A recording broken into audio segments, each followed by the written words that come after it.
Hello everyone, this is Annie, and I just wanted to say thanks to Wendy for inspiration.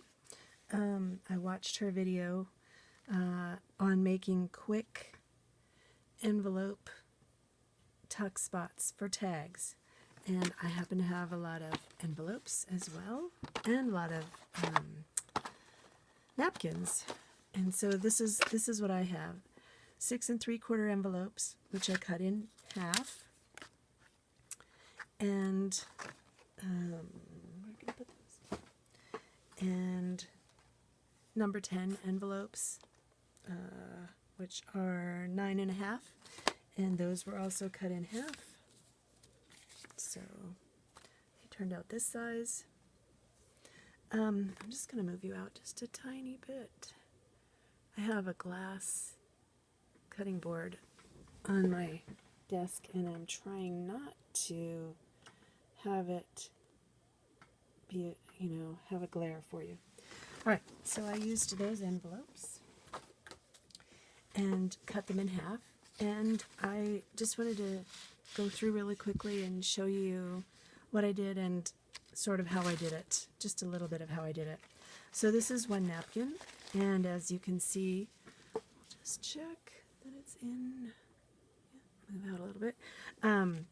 You can see that it's 4 different panels, 1, 2, and then 3, 4. So I did cut them into 4ths, and because you can't really use this portion, well, you can use this portion on the same napkin, or on the same envelope pocket. But anyway, that is what I ended up doing most of the time.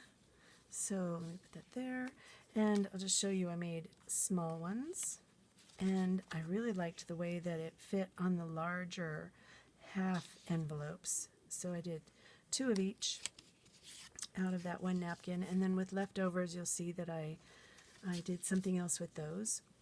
Put those there. Here's another beautiful napkin. I really like birds, and I recently did bird and butterfly journals, which I was planning to use these for. But anyway, again, 4 panels, and I cut them apart. And the larger ones turned out so good. The smaller ones, I didn't use a half an envelope.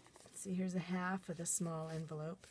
I just put it on the full envelope. Oh, here is what I'm talking about. I put it on the full envelope, and then I took my scissors, and it's not even cut at all, and I just cut it across right at the top of the napkin.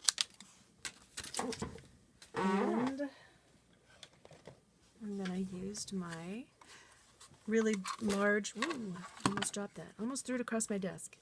I used my really large, I don't know, is this 2 1/2, 3 inches punch for all of them. So, and there's that. That's how that came out, taller than the half an envelope. Okay. Then this was a tissue, as in a Kleenex, and I only had one of them. I'm sorry, I'm out of frame. So I only had one of them, and it was enough for these 4 envelopes. And as Wendy showed in her video, I was wrapping the napkin, or tissue in this case, around to the other side, but I pretty quickly decided I didn't need to do that. So anyway, that's those. And then here is another napkin, yes, with a bird theme and eggs. Again, 4 panels that I cut up. And I want to show you something on this one. So I have these 2, and then I used the extra on another piece in my pile to the left here that you can't see yet. But I wanted to kind of show you, you know how everybody uses tape to get the 2 layers off the 3-layer napkins. Well, I started using the tape, but I didn't. It wasn't very successful for me. It's just awkward. So I figured out that you could like flick your thumb over the corner, thumbnail over the corner, and it will just come up. And then you flick your thumb again, and the second layer will just come up. And pretty much any corner will do that. So if you're struggling with the tape or feel like it's awkward like I did, then maybe try that. The next napkin that I want to show you is these beautiful tulips, again 4 panels. And I don't know why there are only 3 pockets here, but these are the larger size envelopes. And then there's this gorgeous napkin, which I might have to really zoom out for, or just do half at a time. Let's try zooming out again. So it's, it's all of this goodness about nests and eggs and some writing. And this is 2 panels.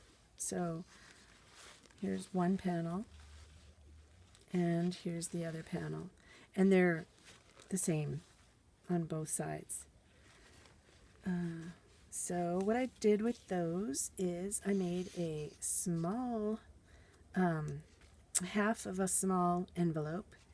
And this is also half of a small envelope, but I took my letter opener and I opened it up, and I'm going to put paper in here, probably just plain white paper, not coffee dyed, because then I can put, well, I'm gonna, and then sew around it all the way around so that it becomes a little booklet that I will, stitch in a signature to. So I love that. Well, I love all of them. Then I decided to venture out and actually use Mod Podge on some book page. And that's, again, this napkin that I just showed you with the 2 panels. And I think these turned out really, really well. And I haven't trimmed them down at all yet because I'm not sure what I'm going to do with them. They may turn into tags. Definitely I'll back them with some coffee dyed paper so that they become journaling spots. So there's one, and here's another one. I really love the text showing through. Oops. So I kind of couldn't stop. But I mean, they turned out so beautiful. So, okay, there's that one. And then here's another napkin. I do have quite a good stash of napkins. Now this is 3 birds on 1 panel. So I'm backing you out even farther.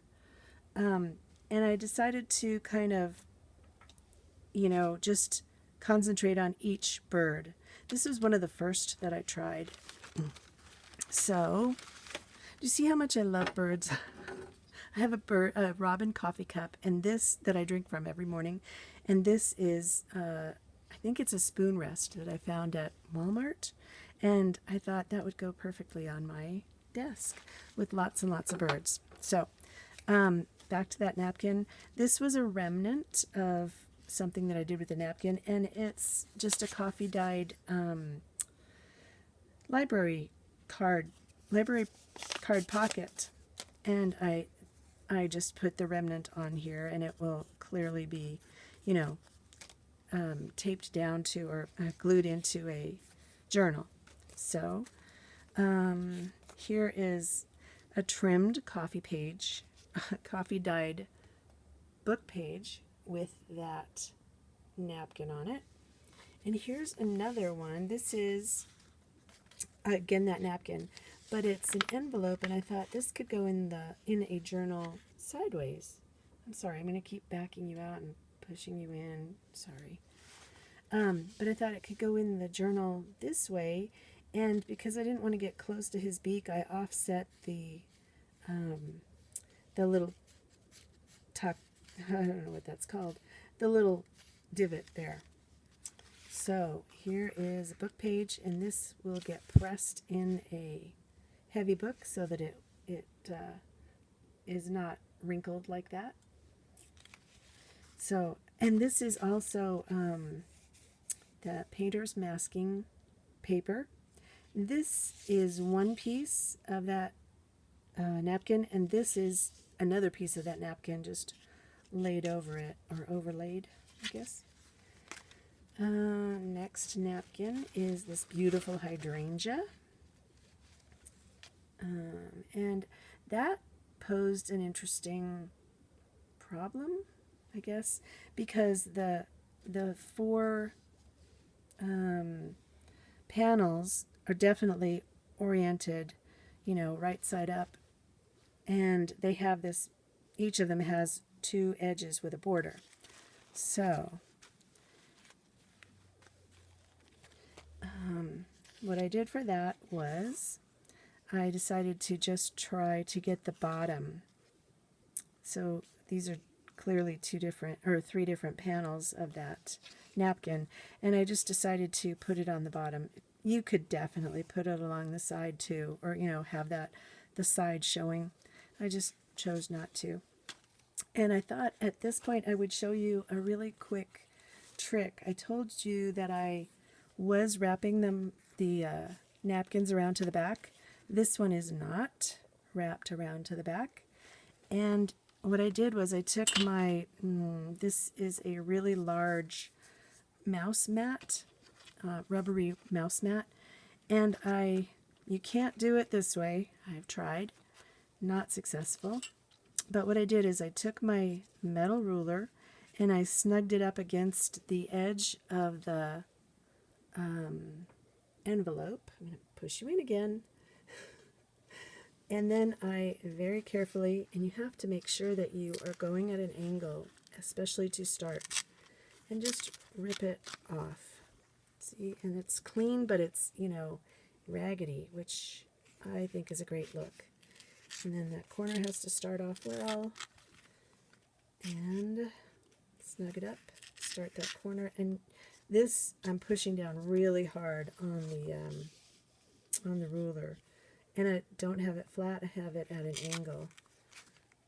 So it's more like, I don't know, it's sharper against the paper. And I found that I could slide it so that my thumb is closer to the part that is being ripped. And I could slide it again and again to get that clean edge.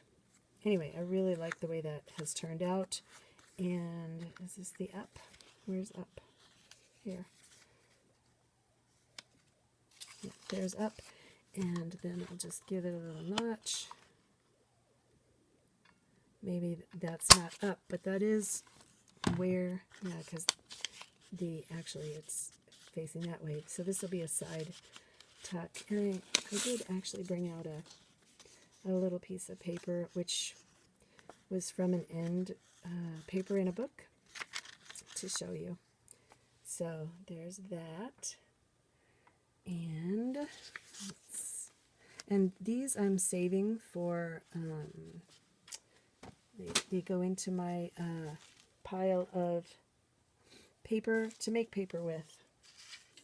So, and then if you're going to do that tearing thing, you definitely want to use a metal ruler. Then here's another napkin.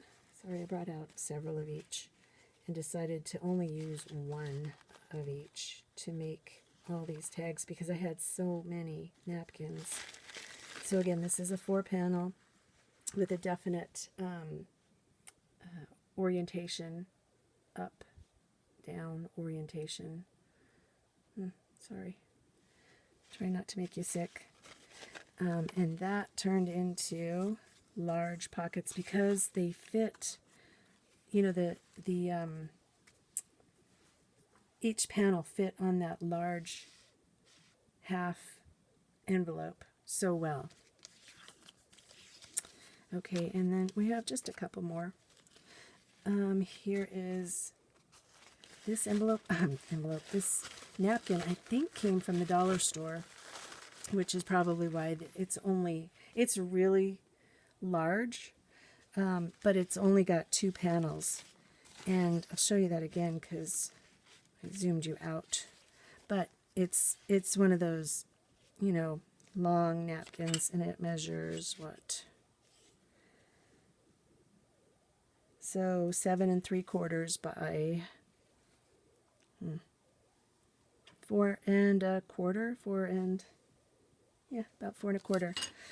And the others are, just for comparison, they're square, obviously, I'm sure you noticed, and they're 4 3/4 by 4 3/4.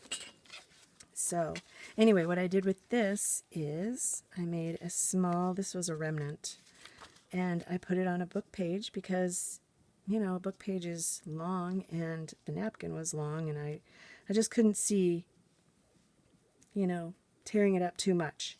So those 2 came out of that one napkin. And then I had some more left over, and I put it on, I just did a little collage with some leftovers also on a book page. Other napkins that were left over. There's this one, and this one. That's the eggs, and this is the birds and nest. So there's that. Oops. And then I had another long one. I think this is also from the dollar store. And let's see. This one was 6 panels though, which is really nice. Sorry, back out.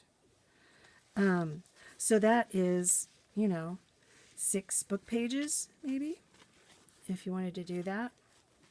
Or 6 tags. And all I did for that was I used a piece of cardstock, this buff cardstock that I got either on Amazon or at my local Office Depot. And I just put 2, it won't fit all 3 side by side, so I cut one off. And I put 2 side by side, and I think I glued these down. Yep, these are glued, and not Mod Podge. But the book pages are all Mod Podge. But so I glued these down, and then I will just cut them in half and trim on my swing arm, my guillotine cutter. So that's what I've been up to. And so I wanted to say a big thanks to Wendy for inspiring me to sit down and do this. Yeah, I really, really enjoyed it. And obviously on tags you'll have a journaling space. I meant to say that. So anyway, thanks to Wendy, and thanks to everybody for joining me and tagging along today. All right, bye.